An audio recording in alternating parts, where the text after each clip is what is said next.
All right, so this week what we're gonna do is do a garden tour of our 2021 garden. As we've mentioned before, this Dewitt fabric that we put on the ground makes a huge difference. Go check out that video here if you have not seen that already, where we pull it up and then we actually end up putting that back down. So we've got a couple cold weather crops still going. Pulled up a lot of them, eaten a good many of them, but we just kind of want to show you what we've got growing right now on Memorial Day 2021. Again, thanks so much for watching us. Hopefully you guys will enjoy the video as we enjoy growing it. Dean Family Acres. Before we jump into the garden tour, why don't we see exactly how the goats are doing and what we've been doing with them. We are having to shuffle a few things around here on the farm, just with land usage, etc. And we got some of this Premier One electric netting, and have let the goats out in the area where it really needs to be weed eated, and they are loving it. So this gives them a little bit more space with some weeds, grass, clover, etc. Helps us keep the grass down, and also gives us a little more flexibility using this netting to be able to have other places for them to graze and rotate, so they don't have near the worm load that they potentially can. We're about to wean all the kids, debating on what we're going to do in regards to selling some of those or not. If not exactly sure when this will go out, but if you're interested, certainly shoot us a message. We also might have a couple adults that we're gonna do something with. I'm not 100% sure, so if anyone's interested, certainly shoot us a message on Facebook or Instagram. Thanks so much for watching, you guys. Hopefully you can kind of share with us what you have done with your Premier One netting. Hey guys, time to try and move where we've got the goat using Premier One netting. Just watch us as we put up a time lapse.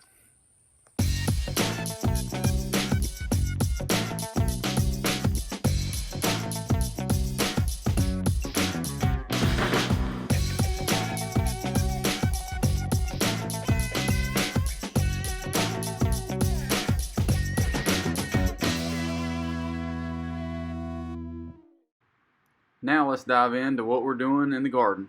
Time to put up some tomato cages.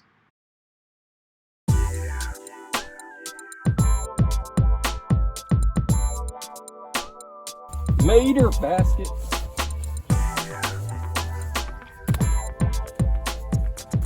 Oh goodness, I think you watered this one. You get that one watered? I went for a ride on a slip and slide.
Thanks for joining us for this garden tour of 2021 on Memorial Day. As you can see, our marigolds are doing wonderful. If only they would keep away the deer. We've had a little bit of deer damage, which you will see in a little bit on our outside row, on the beans especially, a little bit on the okra. We think we know which deer it is. We actually caught it. We were down here on this side of the yard, and we've got an apple tree up on the top corner of the yard, and he was, or she was, out there eating the apple tree while we were standing in the yard. So I'm getting a little brave. So we put out some scent stuff for deer away. and we will see how that works. So for now, we have some Brussels sprouts on this end, as well as some summer squash.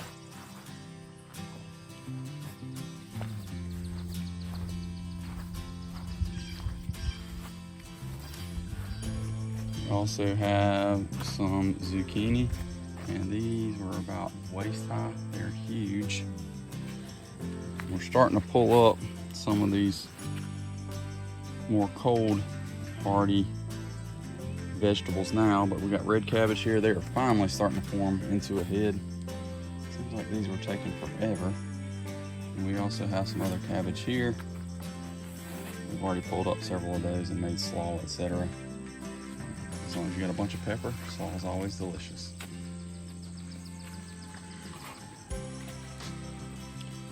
And we actually put in these tomato cages just the other day around our tomatoes on this end.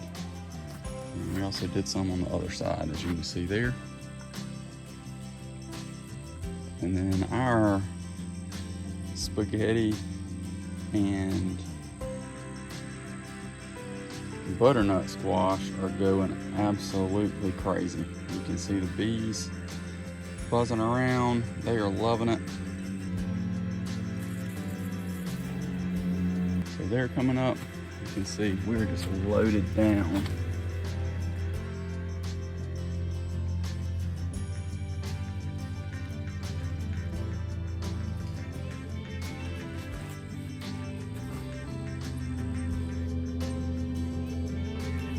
Size one back in there. With some winter squash.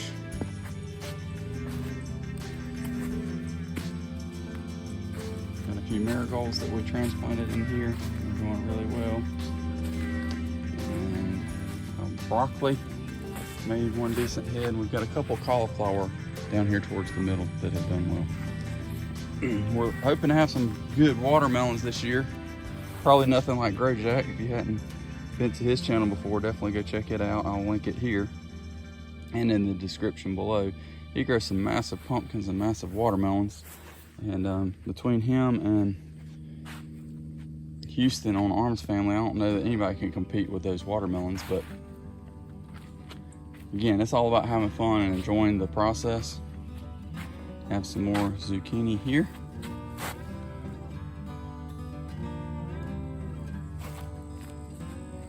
And then we're back down the end with the winter squash. Let's go back on this outside row.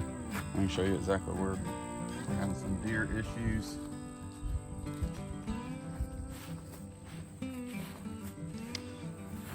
We just put in these scent. And I put those up on my apple trees the year before, and they seem to help some, and I just had not redone them. And we came out and we, as you can see, they've been giving our beans a haircut. And so we came out and put those deer scents out yesterday when we were working on the tomato cages. Cucumbers are looking great. Don't know what the deal was this year, but we had to replant cucumbers about 3 times. But they are doing wonderful now. Again, got a few marigolds placed here or there. Tomatoes for the Dean Family Acre Tomato Challenge are doing great. I just think these marigolds are amazing. We planted marigolds last year and they took off. And we have all kinds of colors this year. I mean, they're all in the orange, yellow, red family, but you can kind of see. Sunflower here, one of the kids planted. Again, getting a little bit of haircut. Even one of the little pieces of corn that one of the kids planted, getting a haircut. And then our Clemson spineless okra. I'm not sure we're gonna be able to compete this year, and I don't even know if that competition is going on like it did in years past. Last year, I probably could claim that we were the unofficial winner on height. In every video I saw, we were, but there was never an actual decision made by that competition. Here's our okra.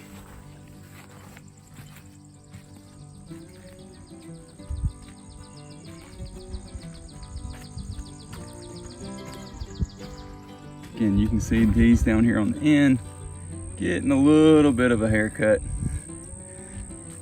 And one here is pretty much completely, they nibbled it up. So hopefully these deer scent things will work well. Cantaloupes in here. Looky here what we've got.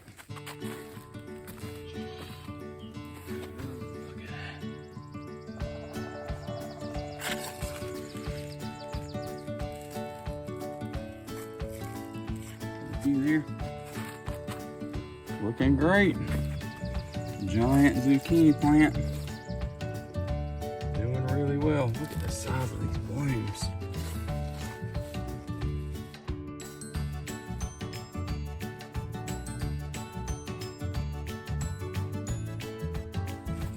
Yeah, hopefully you guys have enjoyed this garden tour. I'm gonna get over here in front of the raised beds and see if we can't talk about those just a little bit. Give you a general idea of just how things are going. Love to hear how you and your garden is doing. And shoot up a video. Be sure and tag us. We'll love to compare and go back and forth and what you've learned. We are in zone 8. Some say we are in zone 7B, but the most up-to-date says that we are in zone 8.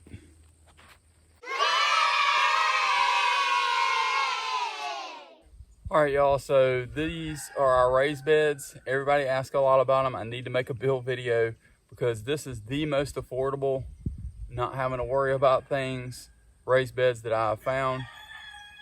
I got the idea from Arms Family Homestead, who I'm not sure who he got it from, if he got it from Gardening with Leon or someone else. But basically it uses roofing metal, and then you just make a wooden frame on top. And when you do that, then basically nothing is touching the wood in regards to soil. It's only touching metal. So it works really, really well. We've got about $9 into each of these 9x3 raised beds that are a foot tall. If you wanted to add another foot, add about $8 per foot in regards to height. Again, you know, I guess there's a limit on that, but $8 or $9 per foot of height. The wood ended up kind of being recycled for us. If you went out and bought lumber right now, it'd be completely different. So in this raised bed, of course, we got tons of marigolds. You can see all the different colors that we have, patterns. It's pretty amazing how a couple packs of marigolds last year and then not necessarily harvesting all of them off. We've had to move them around, that kind of thing. So tons of marigolds in here. We got some peas here, some beans here, peppers down the middle, a few onions intermixed.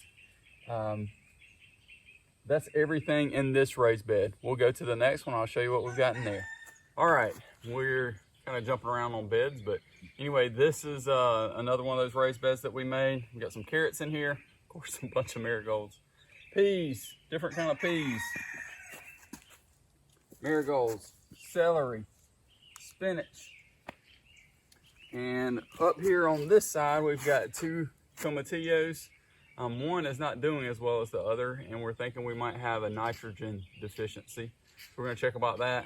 And then we basically, all these marigolds, which I'll show you in just in a second, we have potted up and given some of those away to family and friends, as well as some irises that we dug up just to keep them here where it's easy for us to water. Here are the marigolds that we mentioned that we've just potted up. Again, just kind of digging those up and putting them in the pots and keeping them water for a number of days, as well as these irises here. We were separating some out. I believe those are white irises, if my memory serves me right. Again, I probably should tag things more often, but y'all know how it is. So let's go down to the 3rd and 4th bed.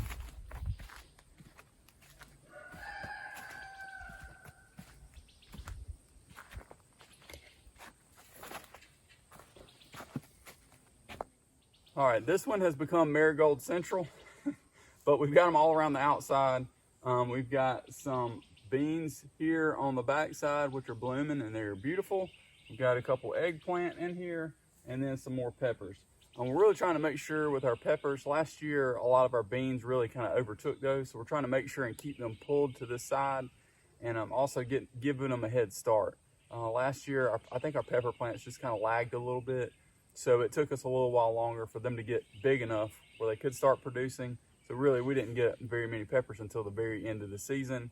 I know a lot of times that happens anyway here in Zone 8, but we're just trying to prevent that and think through. So let's go on down to the 4th bed.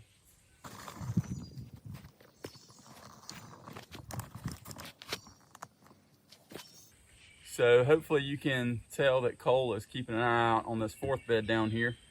So we, again, have a ring of marigolds, which are doing really well. We've got some beans in here. These are bush beans. And we also have some carrots going right now. There are a couple of bush cucumber plants right here on each corner.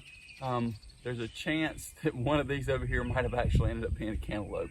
Don't know how that is when you're moving seeds around, up planting, that kind of thing. Sometimes it's easy to get all of those things mislabeled. I'm just thankful that we all kind of work together and are able to produce some things. So this is the first year that we've done carrots successfully, which is we're really excited about. It's the first year that we have done collards successfully, broccoli successfully, and we're working on Brussels sprouts. We'll see if the season doesn't catch us in regards to how hot it is. It was in the mid-90s last week, and we're thankful that we have some cool weather now. Nothing has sprouted very much. We've had a couple little things here in regards to going to seed, but Brussels sprouts are doing well. If we don't do well, then we're planning on trying to replant some of the stuff in the fall. We've just learned that from reading about it with others, that here in our zone, just where we are, a lot of things do well if you kind of overwinter them and just kind of put a little frost cover over them. So we're thinking about maybe doing that, and then just doing some conduit hoops to be able to, if it drops below, I think 20 or 25 is what everyone says, then you just put a frost cover over it. So that's our plan. If this doesn't work, again, it's always about learning and growing together. And we thank you for joining us and growing together. A little update on how our tomato plants are doing up here next to the house and our self-wicking tubs. They really took off right after we put them in, and they've done well. It's amazing to me how much one of these, how big the blooms are. I accidentally broke one bloom off trying to check it, but the blooms are huge. I think that must be one of our big ones. And you can see here, this is one cherry that we rescued. It was a volunteer from last year, and I begged for us to please only have one cherry tomato this year. Everyone's like, why? Because when you have about 30 cherry tomatoes, it's very easy to get tired of those. So these self-wicking tubs are doing great. I need to make a video of how I designed these as well, because I send everyone to Armour's family for a lot of different things. We've learned a lot from them, but it'd be nice to do our own video. And got some great pollinators right next to it here. So these are doing really, really well. Let me show you the size of one of these blooms. Pretty crazy how big these are. It's massive. So how are you doing with your tomato growing and your tomato challenge? Looking forward to seeing how it's going. Thanks so much for participating, and thanks so much for joining us as we recapped the garden today. I know it's not garden related, but our crenum lilies are doing incredible. We thinned these out last year, and so many of them are doing great. Some of them, the stems aren't doing really well, but this is the first year that they have bloomed. In this area right here, where it's kind of thinned out, there was a huge crepe myrtle, which we've moved and I filmed. I just have not edited that video yet. And another reason is because it has not leafed out yet, even though everything's still green underneath the bark. I think that late frost kind of threw it for a loop. But anyway, all these were just moved this year, and I've learned with crenum lilies, do not separate them or they will not bloom. You can see we've got them all the way down. And you can also see our wonderful shady spot underneath this crepe myrtle that I love to keep for other plants, etc. So it's just a great place to put them. Gives them some shade and some good sun, and it's just easy to water them here, and it looks nice. So got a few that we need to water, as I can see right now. But again, thanks so much for watching. If you haven't already, be sure and give us that thumbs up button on this video and subscribe. And be sure and ring that bell right next to the subscribe button. And when you're ringing that, be sure and do it like Mike Tyson did in the 1980s. Because when he did that, he knew what he was doing, and hopefully you do today. And that's one way that you can make sure and get some good, solid content. Hopefully you guys enjoyed episode 36. Hope you have a blessed day, and a happy Memorial Day. Thank you all you veterans who served.